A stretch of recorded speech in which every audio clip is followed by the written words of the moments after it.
At Anurag University, be everyone you dream to be.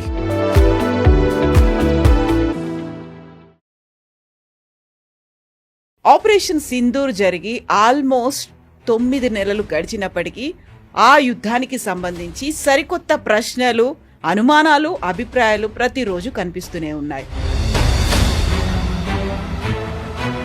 మళ్ళీ China ఎందుకు వచ్చింది, మేమే దీన్ని ఆపేశాము అనేటువంటి మాట ఇంతకాలం తర్వాత చైనా నుంచి కూడా ఒక మినిస్టర్ చెప్పడం అనేది. ఆయుధాలు ఎవరు ఇచ్చారు పాకిస్తాన్కి? చైనా నుంచి. చైనా ఎయిర్ డిఫెన్స్ సిస్టమ్స్ అంతా చైనా నుంచి వచ్చింది. డ్రోన్స్, మిసైల్ చాలా మటుకు టర్కీ నుంచి వచ్చింది. ఆయుధాలు ఇచ్చిన వాళ్ళు యుద్ధం ఎందుకు ఆపుతారు? చైనా రోల్ దీంట్లో అర్థం కావట్లేదు. ఎందుకంటే ఇప్పుడు అందరికీ దీంట్లో క్రెడిట్ క్లెయిమ్ చేయాలి. ఇప్పుడు ఒకసారి Chinese government and US government కూర్చొని డిసైడ్ చేయండి, మేము క్రెడిట్ క్లెయిమ్ చేయాలా, మీరు క్రెడిట్ క్లెయిమ్ చేస్తారు.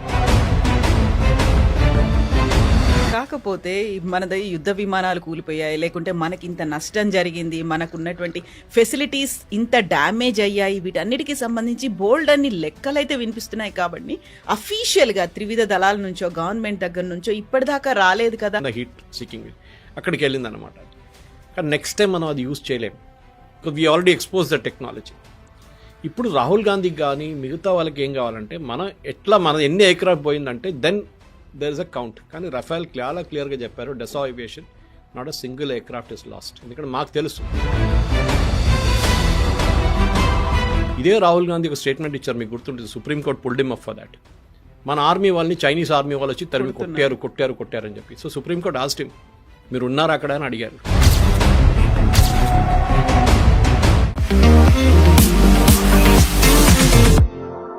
నమస్తే, నేను Kavitha. Welcome to I dream news and నిజాలు. ఆపరేషన్ సింధూర్ జరిగి ఆల్మోస్ట్ 9 నెలలు గడిచినప్పటికీ ఆ యుద్ధానికి సంబంధించి సరికొత్త ప్రశ్నలు, అనుమానాలు, అభిప్రాయాలు ప్రతిరోజు కనిపిస్తూనే ఉన్నాయి. తాజాగా రక్షణ శాఖ మంత్రి రాజ్నాథ్ సింగ్ రాముడి ఆదర్శాలే ధర్మం కోసం పనిచేసేలా ఆపరేషన్ సింధూర్లో మాకు ఉపయోగపడ్డాయని చెప్తే, అటువైపు పాకిస్తాన్ నుంచి కూడా అల్లా మాకు తోడుగా ఉన్నాడు అనేటువంటి మాట వినిపించింది. At the same time operation సింధూర్ని ఆపింది మేమే అనేది డొనాల్డ్ ట్రంప్ అంటే, ఇప్పుడు సరికొత్తగా చైనాకు చెందినటువంటి ఒక మంత్రి కూడా మేమే ఇంటర్వ్యూన్ అయ్యాము, యుద్ధాన్ని ఆపాము అనే మాట. యాక్చువల్గా ఆపరేషన్ సింధూర్కి సంబంధించి ఇన్ని క్వశ్చన్ మార్క్స్, ఇన్ని డిఫరెంట్ ఒపీనియన్స్ ఎందుకని వినిపిస్తున్నాయి? మనతో పాటుగా ఉన్నారు సీనియర్ జర్నలిస్ట్ సురేష్ కొచ్చతిల్ గారు. సార్ నమస్తే. సో ఆపరేషన్ సింధు 2025 మేలో జరిగింది. బట్ అప్పటి నుంచి కూడా ఈ ప్రెసిషన్ స్ట్రైక్కి సంబంధించి ఒక క్లారిటీ లేదు, బోల్డ్ అన్ని డౌట్స్ ఉన్నాయి, వాటికి సంబంధించి ఆన్సర్స్ రాలేదు అని అది ప్రతిపక్షాలు అంటున్నాయి, విభిన్న దేశాలు చెప్తున్నాయి, మధ్యలో అమెరికా ఉంది, ఆ తర్వాత ఇప్పుడు చైనా కూడా వచ్చింది. ఏం జరిగింది, ఎందుకని ఆన్సర్స్ రావట్లేదు? మొహమ్మద్ యూనిస్ ఇంకా అని చెప్పలేదు కదా, ఆయన అక్కడి నుంచి బంగ్లాదేశ్ నుంచి రాలేదు ఇప్పటిదాకా. ఆయన కూడా చెప్పాలి నేనే ఆపానని చెప్పేసి. ఎందుకంటే ఆయన కూడా మిగిలిపోయారు, ఇంకెవరు ఉంటే వాళ్ళు కూడా యాడ్ చేసుకోవచ్చు. మనం తమాషా అయిపోయింది ఇదొకటి. ఎందుకంటే యుద్ధం జరిగింది 4 రోజులకే. ఆయుధాలు ఎవరు ఇచ్చారు? టర్కీ ఇచ్చారు, చైనా ఇచ్చారు. ఆయుధాలు ఇచ్చి కొట్లాడిపించి మేమే మళ్ళీ ఆపామంటే మళ్ళీ అర్థం కావట్లేదు, లాజిక్ అర్థం కావట్లేదు. ఎందుకు అందరికీ ఇది వార్లు క్రెడిట్ తీసుకోవడం అర్థం కావట్లేదు. ఎందుకంటే అక్కడ రష్యా యుక్రెయిన్ కొట్టుకుంటున్నారు, చైనా వెళ్ళి అక్కడ కొంచెం అడ్వైస్ ఇవ్వచ్చు కదా, మీరు ఆపేసండి. మోదీ గారు చెప్పారు war is not the solution అని చెప్పారు దానికి. కానీ చైనా కూడా ఏమనట్లేదు అక్కడ. ఇది ప్రాబ్లం అన్నమాట. క్రెడిట్ తీసుకోవడానికి మన దగ్గర చాలామంది ఉంటారు. ఎందుకంటే ఏదైనా ఇన్సిడెంట్ అయిపోయిన తర్వాత అడ్వైస్ చేయడానికి కూడా చాలామంది ఉంటారు. ఇంగ్లీష్లో అంటారు hindsight is an advance science. అంటే అంతా అయిపోయిన తర్వాత నువ్వు ఇట్లా చేస్తే బాగుంటుండే అని చెప్పడానికి చాలామంది ఉంటారు. దానికన్నా ముందు చెప్పలేవాడు, ఎందుకంటే they are not experts in that. ఇది కూడా అంతే. ఆపరేషన్ సింధూర్ జరిగింది మేమే ఆపామని, మా వైపు నుంచి జరిగిన ఎఫర్ట్స్తోని వార్ ఆగిందని ఎవరు చెప్పారండి? మనం చెప్పాము. సీక్వెన్స్ ఆఫ్ ఈవెంట్స్ చూసుకుంటే చాలా క్లియర్గా తెలిసిపోతుంది. అది జరిగింది పాకిస్తాన్ వైపు నుంచి. డీజీఎంఓ మనకు కాల్ చేశారు. Let us set the context correct. వాళ్ళ director general of military operations, మన director of general of military operation lieutenant general విగ్ని ఫోన్ చేసి అడిగారు, మేము ఇట్లా సీజ్ ఫైర్ కావాలంటే. జనరల్ విగ్ said I cannot take a decision, ఇది పొలిటికల్ డెసిషన్, నేను I will convey right to the top అని చెప్పి it went right up to the top. మనకు అందరూ తెలిసింది ఏం జరిగిందని. దాని తర్వాత మోదీ గవర్నమెంట్కి వెళ్ళి ఉంటుంది, క్యాబినెట్ మీటింగ్ జరిగి ఉంటుంది, దాని తర్వాత ఆర్మీకి కన్వే చేస్తుంటారు, okay accept the cease fire అని. ఇప్పుడు ఎవరు ఫోన్ చేశారు first, that should be the first meaning అన్నమాట. ఇది మనం అర్థం చేసుకోవాలి. ఇది కాకుండా నెక్స్ట్ స్టెప్ ఏంటి? యుద్ధం ఆపామంటున్నారు కదా వీళ్ళు. ఎవరు ఆపారు? ట్రంప్ అంటున్నారు, నేను ఆపా అంటున్నారు. ట్రంప్ క్యాబినెట్ నుంచి ఒక అవార్డు ఇచ్చింది ఎవరికి? ట్రంప్ క్యాబినెట్ నుంచి వీళ్ళు ఇచ్చింది ఒక మెడల్ ఇచ్చారు మొన్న. ఫర్గెట్ హిస్ నేమ్, మన ఇండియన్ గాయ్. ట్రంప్ క్యాబినెట్లో ఉన్న ఆయన అనమాట. వాళ్ళ క్యాబినెట్ కాదు, వాళ్ళ వైట్ హౌస్లో ఉన్న ఒక ఆయనకి అవార్డు ఇచ్చింది for stopping the Indo Pakistan war. పాపం ట్రంప్ నోబెల్ ప్రైజ్ కావాలన్నారు కదా, ప్రైజ్ వస్తుంది అనుకున్నారు కదా. ఇప్పుడు ఆయనకి ఇస్తే మళ్ళీ రేపు మళ్ళీ ట్రంప్కి ఎట్లా ఇస్తారు? అది ప్రాబ్లం అయిపోతుంది. ఇది ఎట్లయిపోయిందంటే ఈ వార్ ఆపడానికి చాలామందికి ఎక్సైట్మెంట్ ఉండే అనుకుంటాను. ఇది 10 రోజులు ఇంకా జరిగితే దాంట్లో 100 మంది చనిపోతే అప్పుడు ఎవరు అంటారు మాటలు? అప్పుడు ఎవరు రెస్పాన్సిబిలిటీ తీసుకుంటారు దాన్ని? యుద్ధం ఆపడానికి మోదీ గారు ఆ రోజు నేను చెప్పినట్టు పొలిటికల్ డెసిషన్ తీసుకున్నారు. చాలామంది కోపం వచ్చింది దాంట్లో. మన వాళ్ళు కూడా చాలామంది అడిగారు, ఎందుకు ఆపారు మోదీ గారు? లాహోర్కి వెళ్ళొచ్చు కదా, కరాచీ పట్టుకోవచ్చు కదా. మన దగ్గర ప్రాబ్లం ఏంటంటే ఆర్మ్ చైర్ ఎక్స్పర్ట్స్ చాలామంది ఉన్నారు. మనం ఎప్పుడు అందరికి అడ్వైస్ ఇవ్వడానికి చాలా ఎక్స్పర్ట్స్. మనం సోషల్ మీడియాలో యుద్ధాలు ఎట్లా నడిపించాలి, మనం మహేందర్ సింగ్ ధోనికి IPL 20 T20 చూసుకుంటే బ్యాటింగ్ ఎట్లా చేయాలని చెప్పి ఇంట్లో కూర్చొని చెప్తాం మనం వాళ్ళకి, టీవీ చూసుకుంటే. ఇది మనకున్న కెపాసిటీ. ఇది అక్కడ గ్రౌండ్లో వెళ్ళి ఆడమని చెప్పండి, అది ఇంకో గేమ్ ఉంటుంది. సో ఈ పర్టికులర్ యుద్ధంలో కూడా కవిత గారు ఒకటి, రాజ్నాథ్ సింగ్ గారి స్టేట్మెంట్ ఒకటి, అదొక మోర్ ఫిలాసాఫికల్ నోట్లో చెప్పారు. అంటే రాముడి ఐడియల్స్ ఏంటి, ఆయన ధర్మాని కోసం ఫైట్ చేసినప్పుడు ఏం చేశారు, ధర్మానికి చేసినప్పుడు ఏం చేశారు, పీస్ కావాలన్నప్పుడు పీస్ తీసుకున్నారు, ఎప్పుడు కోపం వచ్చి ఆయనకి యుద్ధం చేయాలనుకున్నప్పుడు యుద్ధం కూడా చేయించారండి. అది same thing we see in Mahabharata also. Lord Krishna అర్జునాకి ఇచ్చిన అడ్వైస్ అదే కదా. ఇక్కడ అన్న లేడు, తమ్ముడు లేడు, ఎవరు లేడు, if you see injustice you have to fight, అంతే, సింపుల్ యాజ్ దట్. ఇప్పుడు ఆపరేషన్ సింధూర్లో కూడా కవిత గారు ద ఎంటైర్ థియరీ, ఎందుకంటే మన ఆబ్జెక్టివ్ ఏముండే, ఫస్ట్ ఒక వార్ ఉన్నప్పుడు ఒక ఆబ్జెక్టివ్ ఉంటుంది, ఆ ఒపోనెంట్ని డిఫీట్ చేయాలి. చెస్ గేమ్ ఆడుతున్నప్పుడు కూడా అంతే కదా, క్రికెట్ ఆడుతున్నప్పుడు అంతే, ఆబ్జెక్టివ్ ఉంటుంది. ఈ గేమ్ మనం గెలవాలి, ఈ గేమ్ మనం బ్యాటింగ్ ఫస్ట్ చేస్తే we should win by so many runs, batting second చేస్తే we should win by so many wickets. ఇదొక ఏం ఉంటుంది టీమ్ది. దాన్ని బట్టి పిచ్ కానీ దాని తర్వాత బ్యాటింగ్ టాస్ కానీ ఎప్పుడు వచ్చినా దాన్ని ఏం చేయాలని డిసైడ్ చేస్తారు, స్ట్రాటజీ ఉంటుంది, బ్యాటింగ్ లైనప్ మొత్తం అంతా ఉంటుంది దాంట్లో. ఈ ప్రాబ్లం ఎక్కడ వస్తుందంటే ఈ ఆపరేషన్ సింధూర్లో మన first objective was to hit the terrorist base camps. మనకి 29 టెర్రరిస్ట్ బేస్ క్యాంప్స్కి మన దగ్గర డేటా ఉండే అని చెప్పి మినిస్ట్రీ చెప్పారు. మినిస్ట్రీలో బ్రీఫింగ్లో వచ్చింది చాలా క్లియర్గా. దాంట్లో మనం 8 సెలెక్ట్ చేసాం, 8 సెలెక్ట్ చేసి కొట్టాం, కరెక్ట్గా దాని మీద వెళ్ళి పడ్డది, ఇంక్లూడింగ్ ముద్రికే మిగతా ప్లేస్లన్నీ. కానీ దాని తర్వాత మనం ఏమన్నాం, that we are stopping the war అని చెప్పలేదు, అయిపోయింది, మాకు లిమిటెడ్ ఆబ్జెక్టివ్ ఉండే, we want to do only this. ఆ limited objectives we achieved, terrorist camp destroy చేసాం, ఇక్కడ మీరు ఏం చేయకండి, మేము కూడా ఏం చేయము. కానీ పాకిస్తాన్ ఏం చేయాలి, మన టెర్రరిస్ట్ క్యాంప్ని కొట్టాలి వాళ్ళు. మన దగ్గర టెర్రరిస్ట్ క్యాంప్స్ ఉందా? లేదు, వాళ్ళ వైపు ఉంది కదా ఉంటుంది. సో వాళ్ళు ఏం చేశారు, మన మిలిటరీ అసెట్స్ మీద, మన క్యాపిటల్ అసెట్స్ మీద కొట్టడానికి ట్రై చేశారు. అది మనం we are stopped it through S-400 కానీ మిగతా ఆకాశ్ మిసైల్స్ ఆపేసుకున్నాం. మనం 3rd డే వెయిట్ చేసి 4th డే పొద్దున మనం వాళ్ళని మొత్తం వాళ్ళ ఎయిర్ ఫోర్స్ బేస్ అన్ని ధ్వంసం చేసాం, వాళ్ళ అవాక్స్ని కొట్టాం, అన్నీ చేసాం. దాని తర్వాత immediately we call for a seize-fire. చాలా సింపుల్. ఇప్పుడు దాంట్లో ప్రెసిడెంట్ ట్రంప్ ఏం చెప్పారంటే, నేను ఫస్ట్ ఫోన్ చేశాను చెప్పాను, తర్వాత when Modi ji made it very clear, ఎవరు ఫోన్ చేయలేదు, ఇన్ఫ్యాక్ట్ ట్రంప్ ఫోన్ చేశారు కానీ నేను ఫోన్ ఎత్తలేదు అని చెప్పారు. బట్ ట్రంప్ ఆ తర్వాత రీట్రేట్ చేశారు, నేను టారిఫ్లను ఇంకా పెంచుతా అన్నాను, 250% పెంచుతా అంటే భయపడిపోయి వాళ్ళు ఆపేశారు అనే మాట కూడా అన్నారు. అది ఇప్పుడు ఎట్లయిపోయిందంటే ఏదన్నా నేను క్లెయిమ్ చేయొచ్చు, 500 అని కూడా చెప్పొచ్చు కదా, 250 ఎందుకు ఆపారు నాకు అర్థం కావట్లేదు. ఎందుకు భయపడాలి? మనం టారిఫ్ పెడతానంటే మనకు యుద్ధం ఆపేస్తామా? మనం గెలుస్తున్న యుద్ధాన్ని ఏం చేస్తాం మనం? ఇప్పుడు we will fight till the end. మనం టెర్రరిస్ట్ క్యాంప్ని కొట్టాలి, టెర్రరిస్ట్ క్యాంప్ కొట్టాం. కానీ అది కాదు కదా ఇక్కడ ప్రాబ్లం ఎక్కడ వచ్చిందంటే క్రెడిట్ క్లెయిమ్ చేయడానికి. ఎందుకంటే Trump is a character like that. ఆయన ఒక real estate professional, real estate man అని చెప్పొచ్చు. ఆయన డీల్ చేస్తాడు, ఇది ఇక్కడ పెట్టి నేను ఇస్తున్నా, నాకే ఇస్తా చెప్పు, ఇది అట్లా మాట్లాడతా. ఆ లాంగ్వేజ్ వాళ్ళది అట్లా ఉంటుంది, రియల్ ఎస్టేట్ వాళ్ళది. ఇది కూడా అదే లాంగ్వేజ్ మాట్లాడుతున్నాను. నేను సీజ్-ఫైర్ ఆఫర్ చేశాను, సీజ్-ఫైర్ కాకపోతే ఇది చేస్తా అని చెప్పాను, దానికోసం అట్లా జరిగింది. ఒక మెచ్యూర్ పొలిటికల్ లీడర్ ఎప్పట్లో మాట్లాడదు. చూడండి, మేము మాట్లాడాము వాళ్ళతోని, ఇద్దరితో ఎక్స్ప్లెయిన్ చేశాము, యుద్ధం ఆపితే బాగుంటుంది, ఇది ఇంకా ముందుకెళ్తే చాలామందికి ప్రాబ్లం వస్తుంది, వీ టాక్డ్ అబౌట్ ఇట్ అని చెప్పొచ్చు. దాంట్లో అన్నిటికంటే ఇంపార్టెంట్ కవిత గారు ఎవరికి ఫోన్ చేశారు చూడండి, పాకిస్తాన్ వైపు ఎవరికి ఫోన్ చేశారు? The Trump himself side Asim మునీర్కి ఫోన్ చేశారు, ఆర్మీ చీఫ్కి. మీరు ఇండియా వైపున ఎవరికి ఫోన్ చేశారు? ఫస్ట్ మోదీ గారు ట్రై చేశారు, మోదీ గారు దొరకకపోతే then they spoke to Ajit Doval. చూడండి పొలిటికల్ డిసిషన్ మేకింగ్. అక్కడ ఆర్మీ చీఫ్ ఫోన్ చేశారు, షబాజ్ షరీఫ్ కాదు. బికాజ్ వాళ్ళకి తెలుసు వాళ్ళ కంట్రీ ఎవరు నడిపిస్తున్నారు. Pakistan runs because of army and Allah, simple as that. అక్కడ పాకిస్తాన్లో ఆర్మీయే నడిపిస్తారు, దాని తర్వాత వాళ్ళ రిలీజన్ వస్తుంది నెక్స్ట్. సో వాళ్ళు ఫోన్ చేసి షబాజ్ షరీఫ్కి ఫోన్ చేశారు, చేయకుండా అసీం మునీర్కి ఫోన్ చేశారు. అసీం మునీర్ న్యాచురల్ షబాజ్ షరీఫ్ దగ్గర చెప్పుంటారు, వాళ్ళు సీజ్ ఫైర్ అడుగుతున్నారు, సీజ్ ఫైర్ తీసుకోమంటే ఏం చెప్తారు? ఇన్ఫార్మ్ డీజీఎంఓ అంటారు. వాళ్ళ డీజీఎంఓకి చెప్పారు, ఆయన మనకు. So this is the sequence అనమాట. దాంట్లో దుంకి క్రెడిట్ తీసుకోవడము, మళ్ళీ మొన్న మెడల్ ఇవ్వడం, ఇంకొక ఆయనకి మెడల్ ఇచ్చారు దానికి.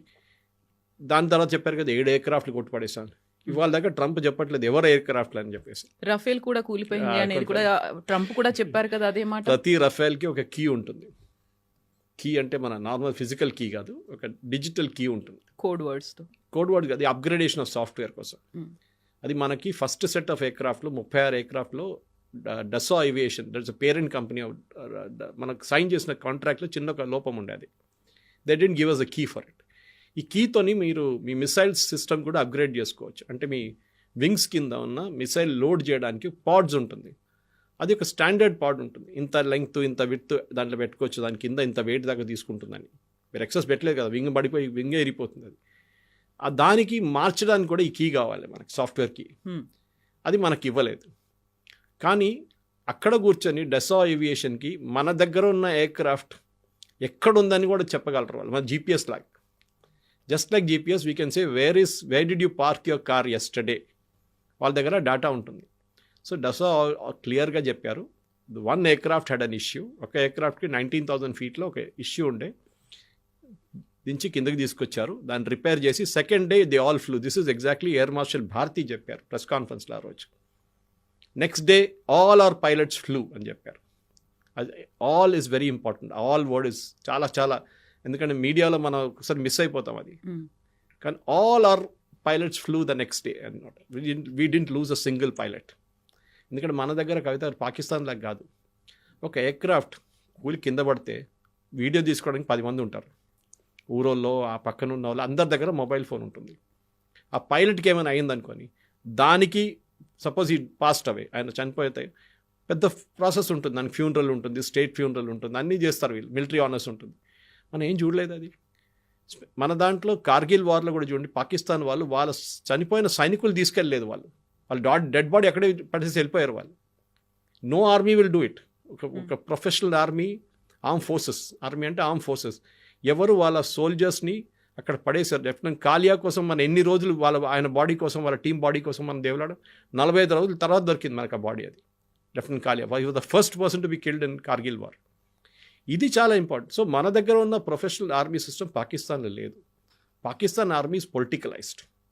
వాళ్ళు ఫస్ట్ ఏం చేస్తారు, ఆర్మీలో ఒక మీరు మేజర్ జనరల్ లెవెల్లో రాగానే లండన్లో ఒక పెద్ద ఇల్లు తీసుకుంటారు, దానికి ఏజెంట్లు ఉంటారు డబ్బులు కట్టడానికి రెడీగా. Pakistan army totally compromise. So మేము వార్ ఆపాము, మేము చెప్పాము, దానికోసం ఇండియా ఆపేశారు. ఇదే ఆయన థాయిలాండ్లో ట్రై చేసిండు, థాయిలాండ్ కంబోడియా కొట్టుకుంటే మేము వెళ్ళి చెప్పేసాము ఆపేసేయండి అని చెప్పి అందరూ ఆపేశారండి. మళ్ళీ మొదలైంది, మళ్ళీ అన్నాడు మేము పంపిస్తున్నాం మనుషులని చెప్పాడు, వాళ్ళు మళ్ళీ కొట్టుకున్నారు. మొన్న సుడాన్లో అదే జరిగింది. సుడాన్ నుంచి ఎవరో ఇద్దరిని తీసుకొచ్చి వైట్ హౌస్లో కూర్చోబెట్టి సంతకం చేయించాడు. తర్వాత అడిగితే వాడెవడు నాకు తెలియదు, వీరెవడు నాకు తెలియదు అంటారు వాళ్ళిద్దరు. So who are those 2 people, God only knows. ఈ ఇమేజరీ కోసం, ఫోటో ఆప్ అంటాం చూడండి మనం, ఫోటో ఆప్ కోసమే ట్రంప్కి ఇది అన్ని చేస్తారన్నమాట. ఆయనకి కావాల్సింది that he wants photo opportunities. దానికోసం ఎవరినైనా తీసుకొచ్చి అక్కడ కూర్చోబెట్టి సంతకం చేయడం, నేనే చేశాను అన్ని, నేనే అన్ని ఆపాను, యుక్రెయిన్ రష్యా వార్ నేనే ఆపాను. ఓకే, ఏ లోకంలో ఎక్కడ ఏ యుద్ధం రోడ్డు మీద ఇద్దరు కొట్టుకుంటే కూడా వాళ్ళు నేనే ఆపాను అని చెప్పడానికి ట్రంప్ చాలా పెద్ద ఛాంపియన్ అన్నమాట. ఇప్పుడు మళ్ళీ చైనా ఎందుకు వచ్చింది, మేమే దీన్ని ఆపేసాము అనేటువంటి మాట ఇంతకాలం తర్వాత చైనా నుంచి కూడా ఒక మినిస్టర్ చెప్పడం అనేది? మీరు ఆలోచించండి కవిత గారు, ఆయుధాలు ఎవరు ఇచ్చారు పాకిస్తాన్కి? Turkey and China. Air defence systems అంతా చైనా నుంచి వచ్చింది. డ్రోన్స్, మిసైల్ చాలా మటుకు టర్కీ నుంచి వచ్చింది. ఎయిర్క్రాఫ్ట్ J-15, J-17 చైనా వాళ్ళు ఇచ్చారు. ఆయుధాలు ఇచ్చిన వాళ్ళు యుద్ధం ఎందుకు ఆపుతారు? అది 2 కూలు పడితే ఇంకా 2 తీసుకుంటారు కదా మా దాన్ని అనుకుంటారు. 10 డ్రోన్లు యూజ్ చేసుకుని ఇంకా 10 అడుగుతారు కదా మన దారిని. సో చైనా రోల్ దీంట్లో అర్థం కావట్లేదు. ఎందుకంటే ఇప్పుడు అందరికీ దీంట్లో క్రెడిట్ క్లెయిమ్ చేయాల్సి వస్తుంది. ఇప్పుడు ఒకసారి Chinese government and US government కూర్చొని డిసైడ్ చేయండి, మేము క్రెడిట్ క్లెయిమ్ చేయాలా, మీరు క్రెడిట్ క్లెయిమ్ చేస్తారండి. ఎందుకంటే వీళ్ళు ఇప్పుడు నేను అదే చెప్పాను, మొహమ్మద్ యూనిస్ ఇంకా క్లెయిమ్ చేయలేదు, మా బంగ్లాదేశ్ వాళ్ళు కూడా రేపు చెప్తారు మేమే ఆపాము ఇదంతా యుద్ధం అని చెప్పేసి. అందరికీ ఇదొక్కటే యుద్ధం ఉందండి, అందరు క్లెయిమ్ చేస్తున్నారు. అక్కడ పక్కన రష్యా యుక్రెయిన్ పిచ్చోళ్ళ కొట్టుకుంటున్నారు. అక్కడ వెళ్ళి ఆపండి కొంచెం, వాళ్ళకి చెప్పండి ఎందుకు ధైర్యం చేయలేకపోతే. 1,00,000 మంది అక్కడ చనిపోయారు, 1,00,000 మంది ఇక్కడ చనిపోయారు అంటారు. బాక్సింగ్ రింగ్లో లాస్ట్ 14th రౌండ్లో ఎట్లా ఉంటుంది చూడండి, మొత్తం టైర్డ్ అయిపోయి కింద పడిపోయి ఆ పరిస్థితికి వచ్చేసారు ఇద్దరు. అప్పుడు కూడా నడుస్తుంది యుద్ధం, అక్కడ ఆగట్లేదు. సో ఈ క్రెడిట్ క్లెయిమ్ చేయడంలో చైనీస్ వాజ్ రియలీ లాఫబుల్. ఎందుకంటే అర్థం కాదు. అప్పుడు ట్రంప్ మళ్ళీ కూడా మనం ఒక బెనిఫిట్ ఆఫ్ డౌట్ ఇవ్వచ్చు. కానీ ఈ చైనీస్ వాళ్ళు ఎక్కడి నుంచి వచ్చారు, వాళ్ళకి ఏం దీంట్లో లాజిక్ ఎక్కడ, వాళ్ళకి మనతో మాట్లాడడానికి first of all China doesn't have proper diplomatic relations మనతో, చైనాతో ఇప్పుడు దాకా లేకుండే. యుద్ధం తర్వాతనే కదా SCO సమ్మిట్ జరిగిన తర్వాతనే కదా అంతా మనం కొంచెం డెవలప్ చేసాం. వాళ్ళ దగ్గర వీసాలు కూడా ఇవ్వట్లేదు చాలా సంవత్సరాలు ఇచ్చి మనం వాళ్ళు చైనీస్ ఆఫీషియల్స్కి. ఈ పరిస్థితిలో కవిత గారు చైనా చేసిందని చెప్పి ఇట్స్ లాఫబుల్, US చెప్పింది దానికన్నా పెద్ద జోక్ అది. మనం అన్ని లైట్ తీసుకోవాలి. మోదీ గారు పార్లమెంట్లో స్టేట్మెంట్ ఇచ్చారు. నిన్న కూడా ఒక ట్వీట్ చూసాను నేను, ఏదో కాంగ్రెస్ స్పోక్స్ పర్సన్ది జయరాం రమేష్ గారు. అది ఏంటి చైనా చెప్పారు, మీరు క్లారిఫై చేయాలి. ఎందుకు చేయాలండి? అన్నీ రోడ్డు మీద నడుస్తుంటే ఏనుగు పోతుంటే వెనక కుక్కలు మొత్తునే ఉంటుంది. ఏనుగు చూస్తుందా, ఎందుకు చూస్తున్నావు అని చెప్పి అడుగుతుందా? ఏనుగు పాటు చూసుకుంటే వెళ్ళిపోతుంది. కాకపోతే మనది యుద్ధ విమానాలు కూలిపోయాయి, లేకుంటే మనకి ఇంత నష్టం జరిగింది, మనకు ఉన్నటువంటి ఫెసిలిటీస్ ఇంత డ్యామేజ్ అయ్యాయి, వీటన్నిటికీ సంబంధించి బోల్డ్ అన్ని లెక్కలైతే వినిపిస్తున్నాయి. కాబట్టి అఫీషియల్గా త్రివిధ దళాల నుంచో గవర్నమెంట్ దగ్గర నుంచో ఇప్పటిదాకా రాలేదు కదా. సర్జికల్ స్ట్రైక్ సమయంలో కూడా క్లారిటీ ఇవ్వలేదు. ఈ ప్రెసిషన్ స్ట్రైక్ ఆపరేషన్ సింధూర్ సమయంలో కూడా క్లారిటీ అనేది మిస్ అవుతుంది. కాబట్టి వేరే దేశాలు దీన్ని క్లెయిమ్ చేస్తున్నాయి, మనం ఎందుకు ట్రాన్స్పరెంట్గా లేము అనేది కదా క్వశ్చన్ అక్కడ. ఇప్పుడు ఇజ్రాయెల్ గాజా వార్ జరిగిందండి. ఇజ్రాయెల్లో ఉన్న ఏదైనా ఆపోజిషన్ లీడర్ క్లెయిమ్ అడిగారా? ఎంతమంది మన వాళ్ళు చంపేశారు, ఎంతమంది వాళ్ళ వైపు నుంచి చనిపోయారు అని డీటెయిల్స్ అడిగారా? ఎవరు అడగరు. A professional army details A party అడగరు. ఎందుకంటే ఇదే యుద్ధం మన రేపు మళ్ళీ మొదలు కావచ్చు. దానికోసం సర్జికల్ స్ట్రైక్లో జరిగినప్పుడు మనం ఎట్లా చేసామని చెప్పి ఎప్పుడు చెప్పాం మనం. Because next time Pakistan will be careful.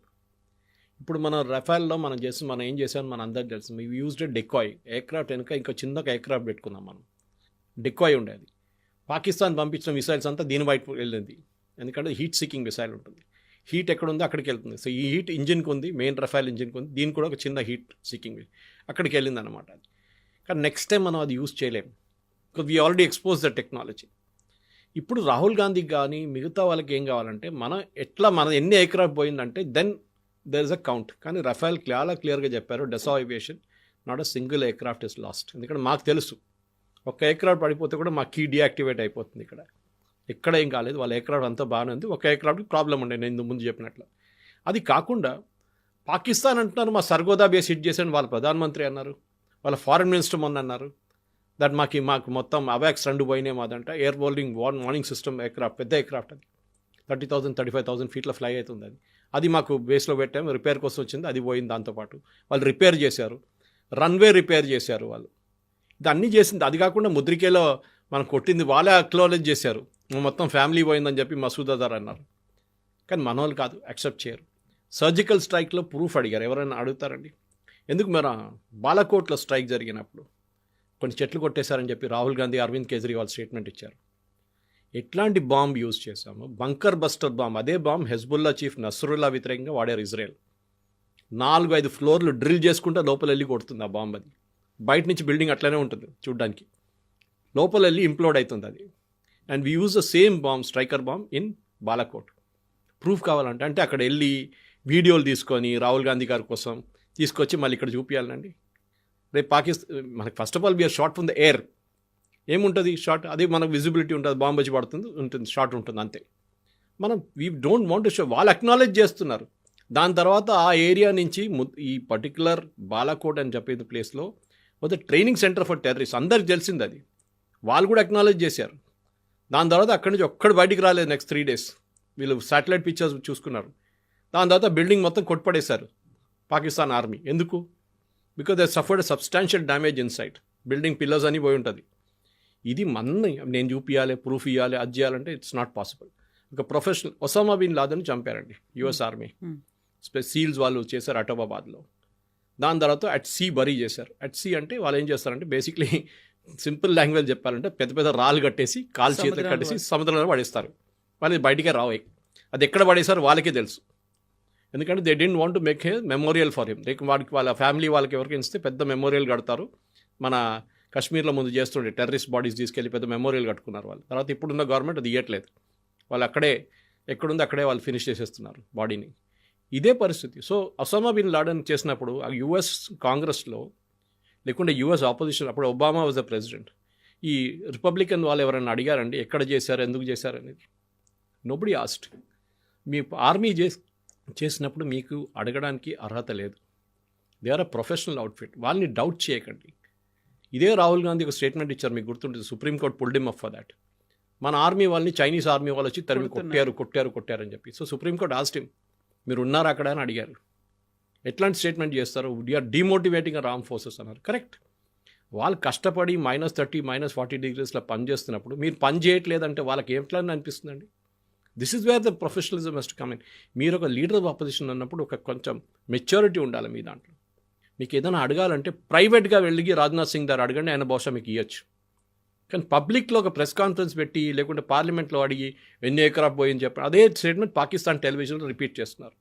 Prithviraj Chauhan చెప్పారు, కాంగ్రెస్ లీడర్. అదే స్టేట్మెంట్ పాకిస్తాన్ టెలివిజన్లో పండుగ చేసుకున్నారు వాళ్ళు. This is the problem. మన దేశంలో మన ఆర్మీకి ఉన్న, మీరు అదే టైంలో చూడండి, బంగ్లాదేశ్ వార్ టైంలో Vajpayee praised Indira Gandhi, saying she did a good job. అప్పుడు అందరూ they were all united. Even 1962 వార్లో ఎక్సెప్ట్ ఫర్ కమ్యూనిస్ట్, మిగతా అందరూ ఆల్ ఇండియన్ పొలిటికల్ పార్టీస్ గవర్నమెంట్తో ఉన్నారు. ఓడిపోయినా కానీ అప్పుడు ఓడిపోయాం మనం. 62-65 we lost because thanks to Nehru. కానీ వీఆర్ స్టిల్ దేర్, పొలిటికలీ మెచ్యూర్గా ఉన్నాం అప్పుడు కూడా. ఇది చూడండి, 71 వార్లో మనం బంగ్లాదేశ్లో how many people we lost? ఎన్ని ఎయిర్క్రాఫ్ట్ పోయిందండి? 171 aircraft we last more than 1500 soldiers.